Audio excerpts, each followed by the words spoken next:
The hospital room was steeped in a heavy silence, the kind that clings to the walls and settles deep in the chest.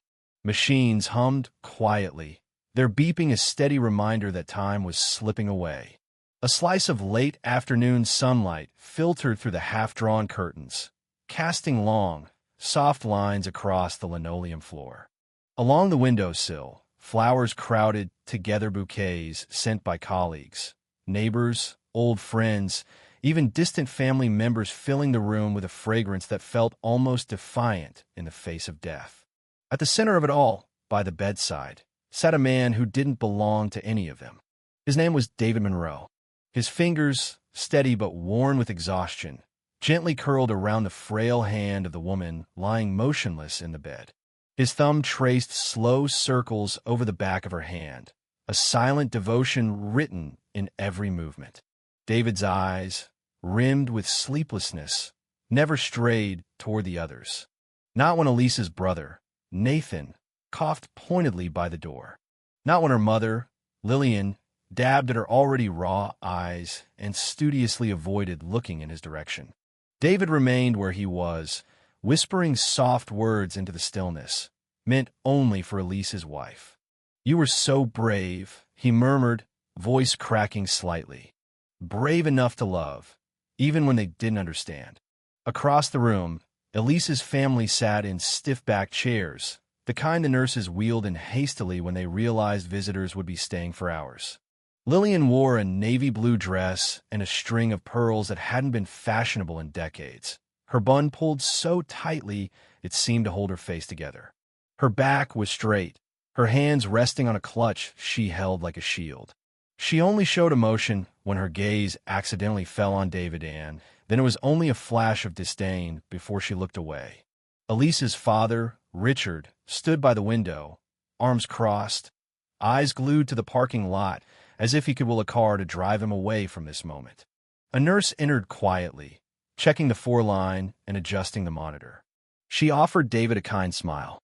"Mr. Monroe," she said softly, "please let us know if you need anything." Lillian stiffened. "Monroe," she muttered under her breath, her mouth twisting around the name like it tasted wrong. David heard it but didn't react.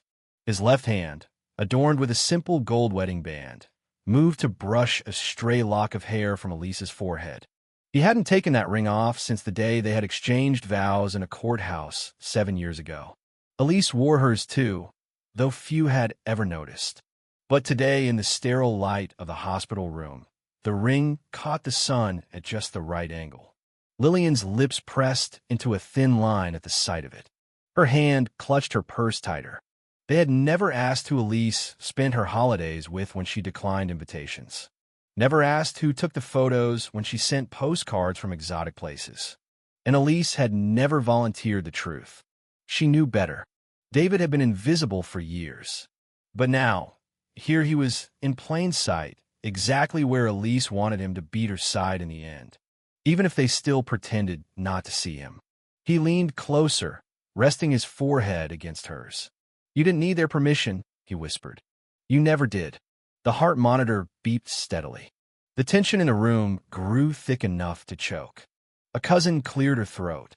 Someone else shifted uncomfortably. David stayed silent. None of these people knew the way Elise's laugh sounded at midnight when they shared ice cream on the couch.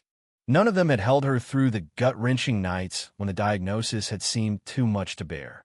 None of them knew the secret language of glances and inside jokes they had built together, brick by careful brick.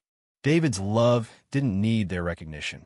It had always been enough for Elise, and that made it enough for him.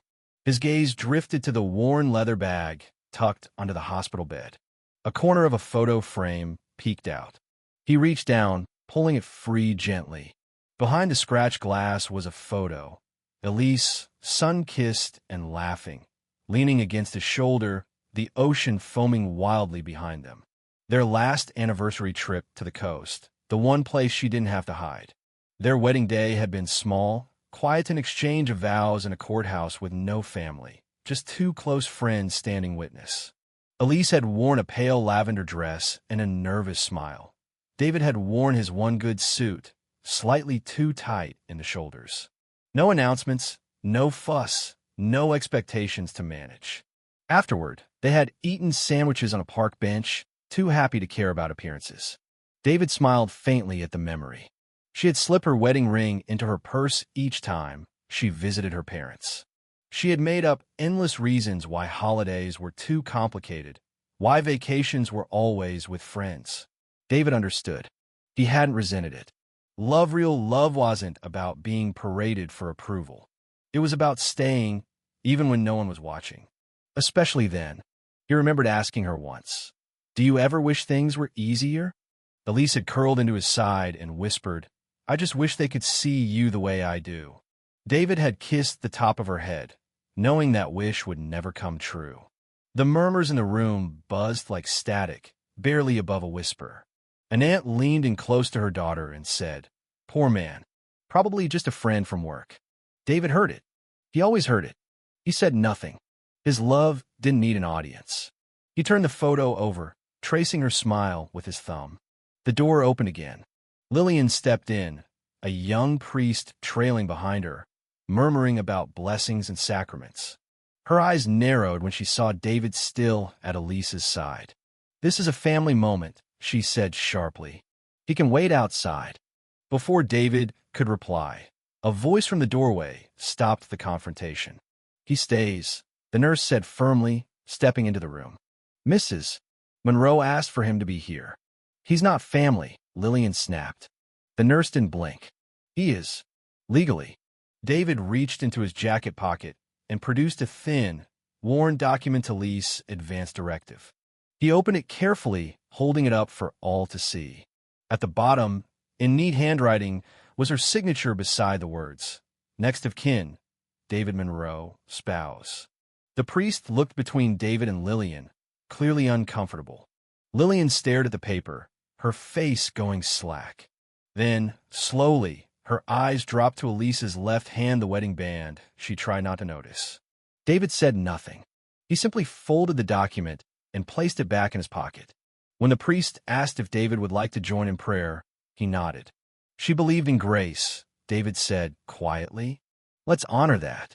As the priest's voice rose in prayer, David bowed his head, still holding Elise's hand.